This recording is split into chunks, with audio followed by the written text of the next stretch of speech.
તો ગીર સોમનાથની વાત કરીશું। ગીર સોમનાથ જિલ્લામાં આવતી 17મી તારીખથી તમામ આરોગ્ય સેન્ટર પર સ્વાસ્થ્ય સ્ક્રીનિંગ અભિયાન શરૂ કરવામાં આવશે। સ્વસ્થ નારી સશક્ત ગુજરાત થીમ હેઠળ ખાસ કરીને મહિલાઓને પ્રાધાન્ય આપીને છેવાડાના ગામડા સુધી સ્ક્રીનિંગ હાથ ધરાશે।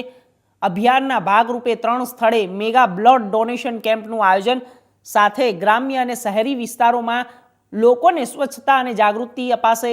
જિલ્લા સ્તરે વોલ પેઇન્ટિંગ તથા સેલ્ફી પેઇન્ટ ઊભા કરવાની યોજનાઓ પણ બનાવવામાં આવી છે।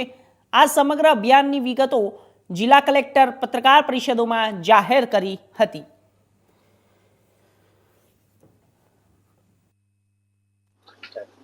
આગામી 17/9 થી લઈને 2/10 સુધી સ્વસ્થ નારી સશક્ત પરિવાર અભિયાન અંતર્ગત સમગ્ર જિલ્લામાં મહિલાઓને કેન્દ્ર બિંદુમાં રાખીને આરોગ્ય વિષયક સ્ક્રીનિંગ અને તમામ સુવિધાઓ પૂરી પાડવા માટે ઝુંબેશ રૂપે આપણે કામ કરવા જઈ રહ્યા છીએ।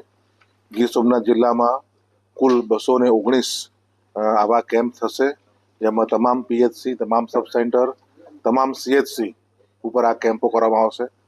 આ કેમ્પો ઉપર આઈએમએ ગીર સોમનાથ ચેપ્ટરના સહયોગથી વિશેષજ્ઞોની સુવિધા પણ ગ્રામ્ય કક્ષાએ એટલે કે છેવાડાના વિસ્તારમાં ઉપલબ્ધ કરવામાં આવશે। અને આપના માધ્યમથી મારે તમામ માતાઓ, બહેનો, દીકરીઓને વિનંતી છે કે આ જે આપના દ્વારે મેડિકલ ટીમ આવી રહી છે તેનો ચોક્કસ લાભ લઈને આપણા શરીરનું ચેકઅપ પૂરેપૂરું કરાવીએ અને જો કોઈ જરૂર લાગે તો આગળ આપણે રેફરન્સ પણ કરવામાં આવશે।